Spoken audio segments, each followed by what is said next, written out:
Court marriage কোথা থেকে করতে হয়, বা কোর্ট ম্যারেজ কি নিজে যেখানে বসবাস করছে সেখানে করতে হয়, নাকি বাংলাদেশের যে কোনো প্রান্তে কোর্ট ম্যারেজ করা যায়, এই বিষয়টা নিয়ে আপনারা কিন্তু অনেকে জানতে চান। কোর্ট ম্যারেজটা মূলত কি? কোর্ট ম্যারেজটা মূলত হলো যে যখন আপনার ছেলে এবং মেয়ে বিয়ে করতে চাচ্ছেন কিন্তু পারিবারিক জটিলতার কারণে বিয়ে করতে পারছেন না, তখনই কিন্তু আপনারা কোর্ট ম্যারেজ করবেন। এই কোর্ট ম্যারেজ করার জন্য কয়েকটা শর্তের ভিতরে প্রথম শর্ত হলো বয়স হতে হবে, সেকেন্ড শর্ত হলো দুজন সাক্ষী থাকতে হবে, থার্ড শর্ত হলো যে আপনাদের পাসপোর্ট সাইজ ছবি লাগবে, ফোর্থ শর্ত হলো যে আপনাদেরকে কোর্টে আসতে হবে। অনেকে বলছেন কি কোর্টে যাওয়া ছাড়া কি কোর্ট ম্যারেজ পসিবল না? কোর্টে আসা ছাড়া কোর্ট ম্যারেজ পসিবল না, এই জন্য যে কোর্টে আপনি বিজ্ঞ আইনজীবীকে পাবেন, কোর্টে আপনি নোটারি পাবলিশন পাবেন, কোর্টে স্টাম্প পাবেন। সো কোর্টের বাইরে যদি আপনি কোর্ট ম্যারেজ করতে চান সেটা আসলে হবে না। এবং কি এই কোর্ট ম্যারেজটা ভ্যালিড নাও হতে পারে, কারণ অনেক দুই নাম্বারের ডকুমেন্টস তৈরি হয়েছে যে ডকুমেন্টস গুলো আপনারা বুঝবেনও না, চিনতেও পারবেন না। সো দুই নাম্বারের ডকুমেন্টস দিয়ে আপনাদেরকে দিন পার করতে হবে। সো কোর্ট ম্যারেজ করার জন্য অবশ্যই কোর্টে আসতে হবে।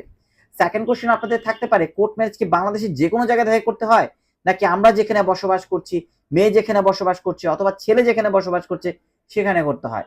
কোর্ট ম্যারেজ বেসিক্যালি এমন জায়গা থেকে করবেন যেখানে আপনার স্যাটিসফ্যাকশন জোন আছে, আপনার বিশ্বস্ত আইনজীবী আছে যে এখানে দুই নম্বরে কোনো কাজ হবে না, সকল ভ্যালিড কাজ হবে।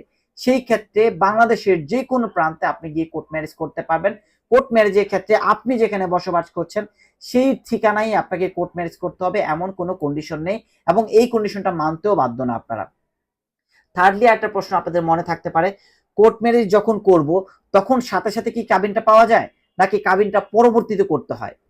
কোর্ট ম্যারেজ যখন করবেন তখন সাথে সাথেই কিন্তু আপনাদের কাবিনের রেজিস্ট্রেশন হয়ে যায় এবং কাবিন নামাও তৈরি হয়ে যায়। যদিও কাবিন নামার সাথে সাথে আপনাদেরকে দেওয়া হবে না, কাবিন নামার রিসিপ্টটা দেওয়া হবে, বাট 3 মাস পর আপনারা চাইলে কাবিন নামা নিতে পারেন। বাট যদি কারো ইমার্জেন্সি প্রয়োজন পড়ে যে এখন আমার ইমার্জেন্সি প্রয়োজন পড়েছে, 3 মাসের পূর্বে কাবিন নামাটা নেওয়া পসিবল কিনা, সেক্ষেত্রে আপনারা চাইলে কাবিন নামাটা নিতে পারেন, তাতে কোনো জটিলতা হবে না।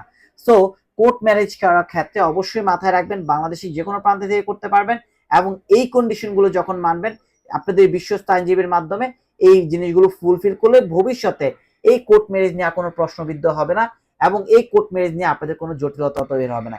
এরপরও যদি কোর্ট ম্যারেজ নিয়ে আরো কোনো কিছু জানার থাকে অবশ্যই আপনাদেরকে ইনফর্ম করতে পারেন।